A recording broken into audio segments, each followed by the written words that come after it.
Висок процент на алкохол во крвта е пронајдено кај двајцата анестезиолози кои беа на породувањето со царски рез кое заврши трагично за 32-годишната родилка и нејзиното женско бебе.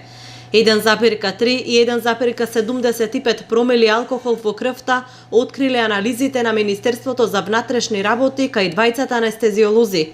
Директорот вели дека не е запознаен со резултатите, но лекарите уште наредниот ден биле суспендирани поради сомневањата дека биле пијани на операција. Не. Јас ја немам таа информација, званична информација колкава била количината на алкохол во крвта и би се воздржал било каков коментар во врска со тоа. Немало досега реакции за стабилноста на овие анестезиолози од други пациенти? Прв случај или е вака? Па видите вака, истиот ден, истите анестезиолози со истите гинеколози имат направено 4 киретажи во анестезија. Значи истиот ден. А вкупно некаде од јануар до сега извршени се околу 103 или 104 царски резови во општа анестезија. Направени се, мислам, 8 хистеректомии и околу 5-60 експлоративни керетажи во општа анестезија. Директорот Јованов вели дека во моментот болницата е без анестезиолози и сите операции ќе се препраќаат во Струмица.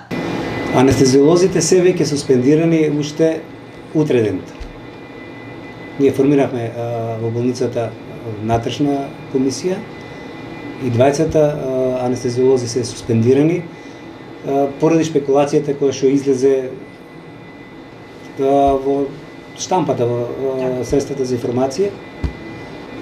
Веќе исто така во петокот, шестиот ден, ги информиравме општата болница во Струмица, а веќе денеска пративме и писмена известување до општа болница Струмица и општа болница Велес, дека во наредниот период, не знам колку, дали ќе биде до утре, дали ќе биде цела недела, цел месец, сите оперативни интервенции ќе бидат препраќани во тие две болници.